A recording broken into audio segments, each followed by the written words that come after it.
Esta es una historia espeluznante de lo que viví mientras acampaba con un amigo mío hace 5 años. Fuimos a un valle profundo casi desconocido y condujimos durante más de 10 horas y caminamos otras 5 para llegar allí.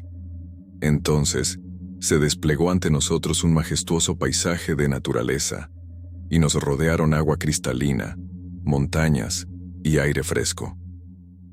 Este debe ser el paraíso de los dioses. Brad y yo empezamos a pescar, pero al cabo de un rato oí un sonido extraño.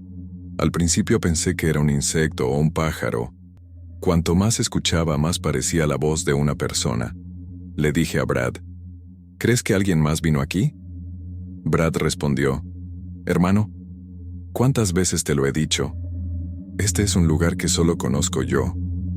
Miré a mi alrededor y, para mi sorpresa, encontré a un hombre en la hierba que nos miraba fijamente.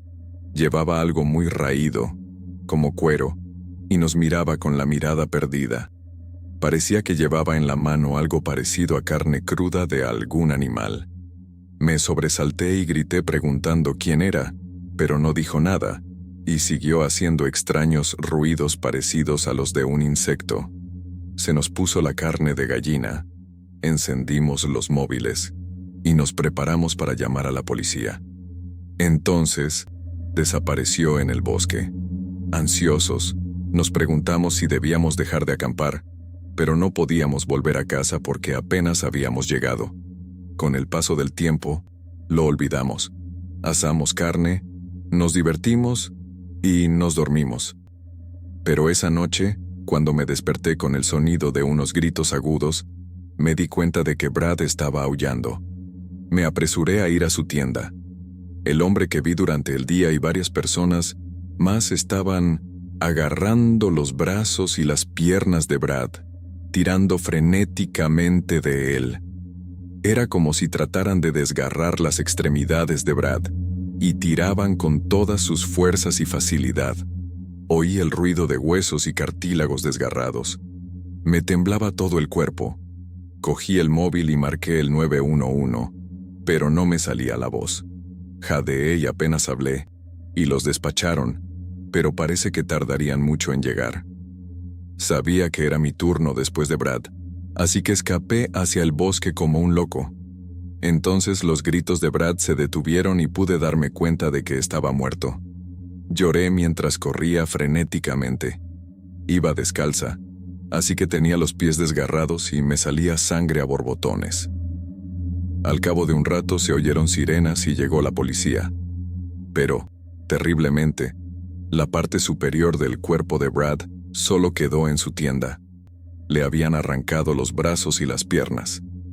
Todo el mundo quedó conmocionado por la terrible escena y empezó a investigar. Unos días después, la policía me informó de que habían capturado a los culpables. Era una familia que vivía en las montañas, y resultó que habían estado pastando hierba y comiendo animales en las montañas, completamente alejados de la civilización. Vivían en valles y acantilados, por lo que su agarre era inusualmente fuerte. Resultó que los 4 habían arrancado los miembros de Brad con sus propias manos. Su capacidad lingüística estaba casi degradada, por lo que no podían comunicarse bien. Pero cuando los policías les preguntaron dónde estaban los miembros de Brad, utilizando el lenguaje corporal, señalaron sus estómagos e hicieron gestos como si se los hubieran comido, y señalaron los miembros del oficial e hicieron gestos como si quisieran comérselos. Acabaron en la cárcel, pero, al parecer, estaban completamente aislados porque allí podían hacer daño a otros presos. Hola. Para empezar, soy una chica bastante bajita con el pelo castaño, y mi compañera de piso es bastante alta con el pelo rubio. Esta historia ocurrió hace 1 año. Acababa de mudarme a Canadá para estudiar cine, y había encontrado una residencia de estudiantes donde conocí a mi ahora mejor amiga, a la que llamaré Cristina, para la historia, y a otras 2 compañeras de piso.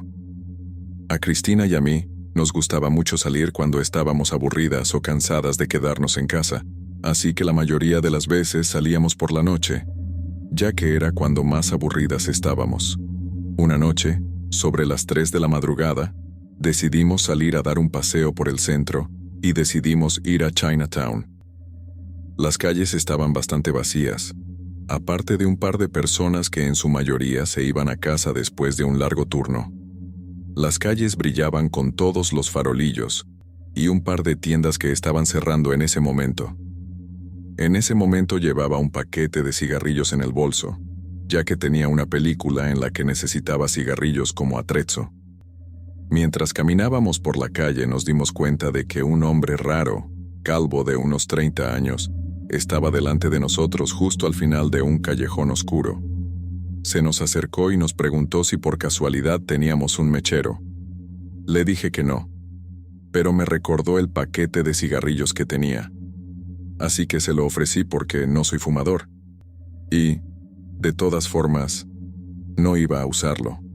Sonrió y nos dio las gracias mientras empezábamos a avanzar por la carretera.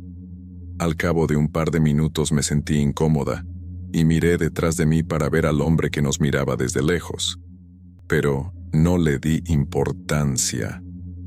Al cabo de un rato, Cristina me dio un golpecito en el hombro diciéndome que mirara detrás de mí de forma sutil. Me giré y vi al mismo hombre a 6 metros de nosotros caminando lentamente en la misma dirección.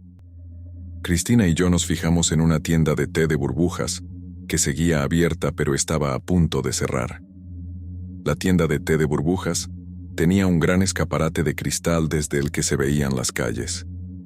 Entramos a tomar algo y mientras esperábamos el extraño encuentro, ya no estaba en nuestra mente. 10 minutos más tarde, yo estaba mirando por la ventana cuando de repente, el hombre pasó por delante de la ventana y se detuvo mirándonos fijamente. Puso ambas manos contra la ventana mirándonos con los ojos muy abiertos. Entonces decide entrar, mira a la cajera y le pregunta, ¿qué es esto? La cajera le dice que es una tienda de té de burbujas, pero que ya hemos cerrado. Se quedó mirándola sin decir nada. La cajera dijo que no tomábamos pedidos, que estaba cerrado.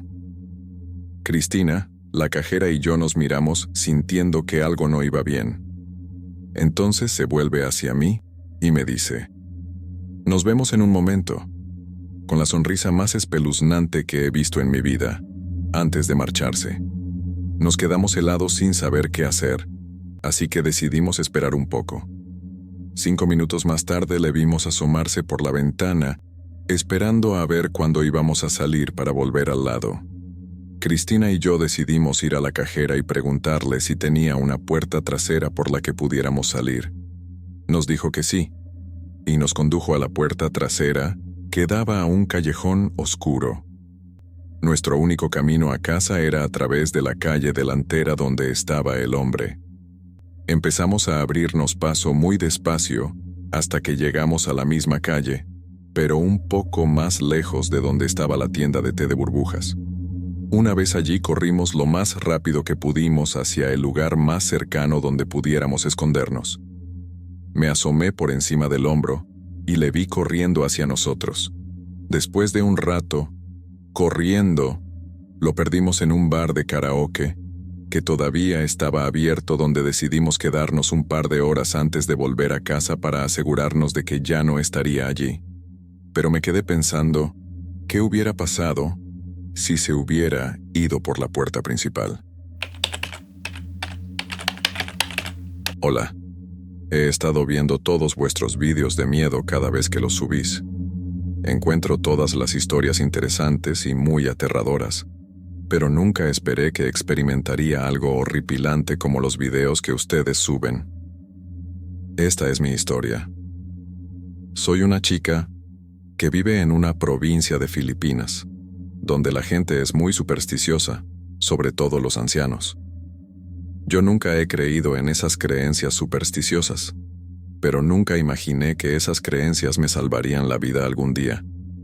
Ocurrió hace 2 meses, cuando Me aceptaron como tutora de un niño en el barangay cercano al nuestro. El sueldo era bueno, y la familia también. Habían pasado 3 semanas desde que empecé a dar clases de matemáticas a su hijo, y me dirigía a su casa cuando noté que la gente me miraba raro, como si hubieran visto un fantasma o algo así. Me encogí de hombros y me dirigí a casa del alumno. Llamé a la puerta y sonreí a la madre, que me devolvió la sonrisa, pero ésta se desvaneció de repente y me miró como la gente de la calle. Pensé que me había estropeado el maquillaje o algo así que le pregunté, pero se quedó callada. El incómodo silencio se interrumpió cuando oí la alegre voz de mi alumna gritando mi nombre y corriendo hacia mí. Yo también estaba deseando abrazarla, ya que siempre se emocionaba al verme, pero se paró a medio camino y empezó a llorar. Su madre volvió a la realidad y dijo, «Quizá esté cansada. Puedes sentarte en el salón mientras preparo la comida». Aunque estaba confusa, me senté en el sofá cercano y oí los gritos de mi alumna. «¿Por qué le falta la cabeza a mi profesor?». Me sorprendió lo que dijo la niña, y se volvió aún más espeluznante cuando su padre se me acercó, también con cara de susto, y me dijo, «Creo que deberías irte a casa por ahora, pero recuerda, si llegas a casa, quema toda la ropa que lleves puesta hoy». No tenía sentido, pero asentí y me fui a casa. En casa, recordé todas aquellas cosas extrañas que habían sucedido y se lo conté a mis padres. Mis padres, que nunca habían sido supersticiosos, se levantaron de repente y empezaron a rezar. Me dijeron que quemara inmediatamente la ropa que llevara ese día. Como su reacción me dio escalofríos, hice lo que todos me dijeron, así que quemé mi ropa esa noche. Mientras quemaba mi ropa, podía oler un olor raro que me daba ganas de vomitar. Le dije a mi hermano que vigilara mi ropa ardiendo, porque iba a por un vaso de agua, pero de camino me desmayé. Cuando me desperté, ya eran las 19:30. Le pregunté a mi madre qué había pasado y me dijeron que me había desmayado. Así que me llevaron al hospital y me dijeron que estaba bien. Como no podía despertarme por la mañana, mis padres informaron a los padres de mi alumno de que no iría, ya que estaba enfermo. Pero lo siguiente me sorprendió porque mientras escuchábamos la radio, oímos que había habido un tiroteo en la calle a las 8:30 de la mañana. Y por suerte, nadie resultó herido, ya que nadie caminaba por esas calles a esa hora. Pero esa es la misma calle por la que siempre camino exactamente a las 8:30 de la mañana para llegar a casa de mi alumno. Entonces me di cuenta de que la razón por la que mi alumno me vio sin cabeza es que estaba a punto de tener un accidente, y si no hubiera quemado mi ropa, habría sido víctima del tiroteo. Verás, en Filipinas, si la gente te ve sin cabeza, se aconseja que quemes la ropa que llevas ese día para estar a salvo. Hola, soy Rachel, pero por favor llámame Rach. Acabo de enterarme hoy de que mi tío es en realidad un conocido asesino. También soy la sobrina más joven. Te doy pleno permiso para grabar un video sobre esto. Sabía que mi tío era un poco raro cuando era pequeña, y si le preguntaba a mi madre o a otro familiar por parte de padre, me decían simplemente que Ted había hecho cosas muy malas antes de que tú nacieras, así que no te está permitido estar a solas con él. Todo eso cambió cuando cumplí 13 años el 7 de abril. Un tiempo después de cumplir los 13, de repente saqué el tema de Ted, y mi madre se sintió un poco más cómoda al decirme que, efectivamente, había matado a 2 personas. Mató a un hombre y a una enfermera. Me sorprendió que mi madre entrara en más detalles, pero me di cuenta de que aún no se sentía cómoda contando todos los detalles de lo que hizo Ted, y sinceramente, no podía culparla por ello. Incluso me contó que después de que ella y mi padre se divorciaran porque él la engañaba y no era un buen padre, mi padre, que se llama James, le dijo a Ted que me acosara a mí, a mi hermana mayor y a mi madre, y así lo hizo. Los vecinos pillaron a Ted vigilándonos en su patio y llamaron a la policía. Una vez incluso dejó una amenaza de muerte en el vehículo de mi madre después de no conseguirle algo de Chick-fil-A o McDonald's o algo así. Después de que Ted se mudara, mi madre cambió todas las cerraduras de la antigua casa y se negó a dejarle entrar. Incluso dijo que a mi hermana y a mí no se nos permitía estar a solas con Ted en los papeles de divorcio de mi madre y mi padre. Entonces, hoy, el 19 de septiembre de 2021, mi madre por fin se sintió lo suficientemente cómoda para contármelo todo. Ted Meyer, mi tío, ha matado en un incendio a una enfermera muy rica y conocida junto con otra enfermera. Intentaba ser el héroe, pero acabó matándolas a ellas.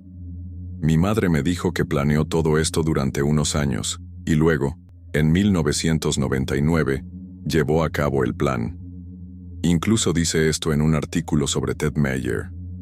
Dice así: Theodore Ted Meyer es un ex-boina verde reconvertido en enfermero diplomado que fue condenado por incendio provocado en 1999, en el que murieron Edmond Safra y otra enfermera, Vivian Terren, en el ático de Safra en Mónaco. En octubre de 2007, Meyer fue puesta en libertad tras cumplir 8 años de cárcel. También había un artículo sobre una de sus víctimas que decía lo siguiente: Edmond J. Safra era un banquero libanés brasileño que continuó la tradición familiar de banca en Brasil y Suiza. Estuvo casado con Lily Watkins desde 1976 hasta su muerte. Murió en un incendio que despertó gran interés en los medios de comunicación y que, según se determinó judicialmente, fue provocado. Después de buscar quién es Ted Meyer, me enteré de lo que realmente hizo. Explica mucho de por qué él dio una sensación muy extraña, por qué no se le permitía estar sin supervisión o quedarse solo cerca de los niños, y por qué ya no se le permite venir a las reuniones familiares. La razón por la que quiero compartir este post es para advertir a la gente sobre mi tío, al que muchos conocen como Ted o como Ted Meyer.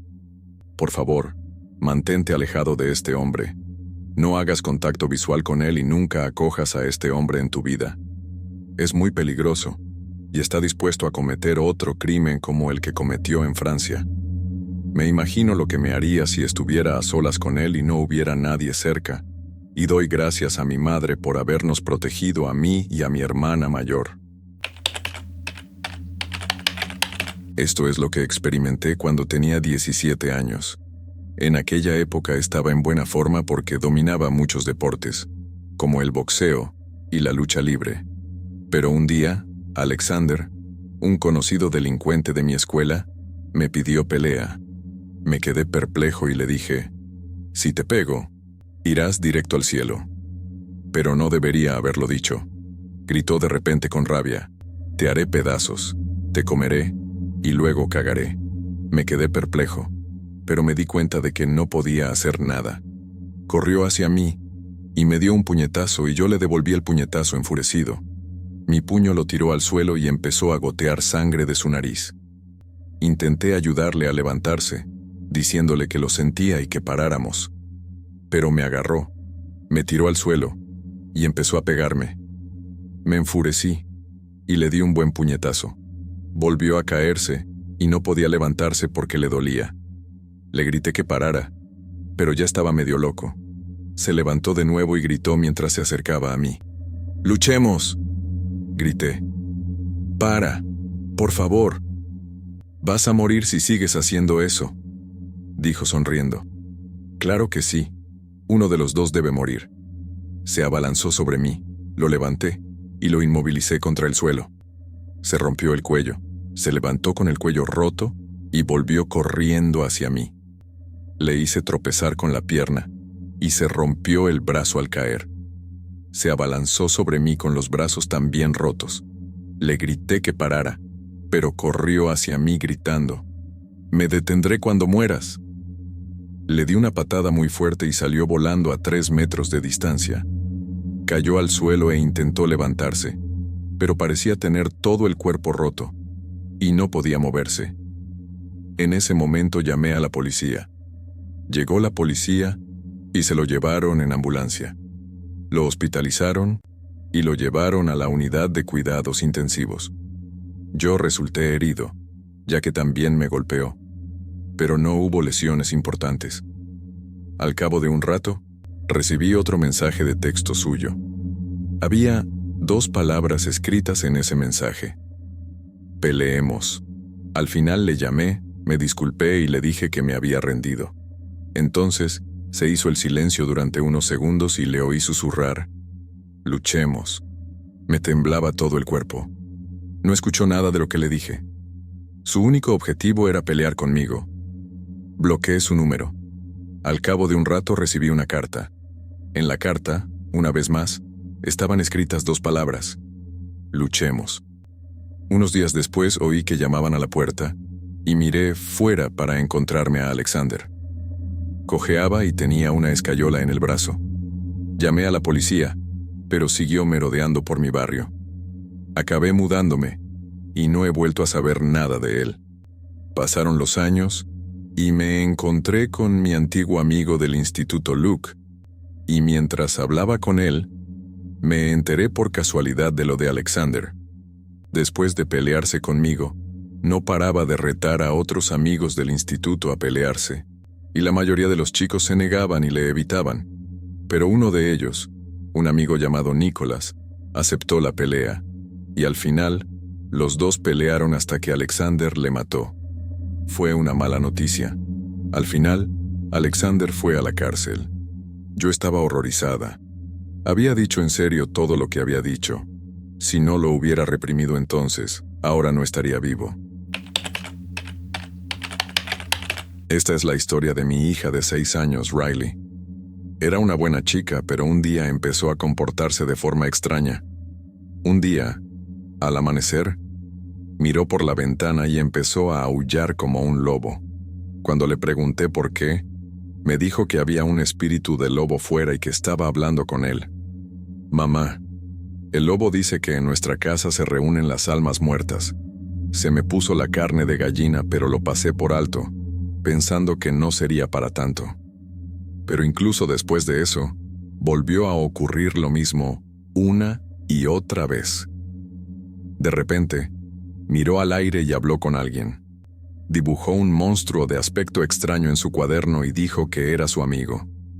El monstruo era una criatura muy aterradora, con 6 ojos y 6 extremidades que parecía la combinación de 3 humanos.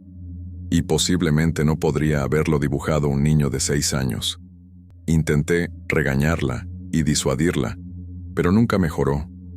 Un día, de camino al trabajo, le dije que llegaría tarde porque tenía que hacer horas extras. Entonces me dijo: mamá, tengo muchos amigos en casa, así que no me siento sola. Acabé llevándola a un psiquiatra, pero ni siquiera el médico pudo averiguar exactamente por qué se comportaba así. Un día, de repente, me dio pan y me pidió que me lo comiera. En cuanto cogí el pan y me lo llevé a la boca, reconocí que había algo rojo por todo el pan. Le pregunté sorprendida: cariño, ¿qué es esto? Es sangre de hámster. Kevin me dijo que te la diera. Me dio un vuelco el corazón. Miré la jaula del hámster de su habitación y vi que estaba muerto. Estaba tan sorprendida y enfadada que la agarré y le grité: ¿quién es Kevin? ¿Por qué haces esto tú? Grité con todas mis fuerzas, y ella señaló a la pared de al lado y dijo: ese es Kevin. Tiene la mandíbula por los suelos y la boca de 1,5 metros.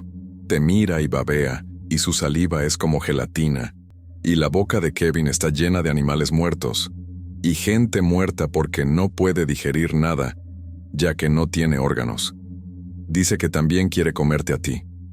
Se me puso la carne de gallina. La cogí de la mano y salí corriendo de casa enseguida. Luego me subí al coche y aceleré como un loco hasta llegar a una iglesia católica del barrio. Busqué frenéticamente al cura y le expliqué todo sin vacilar.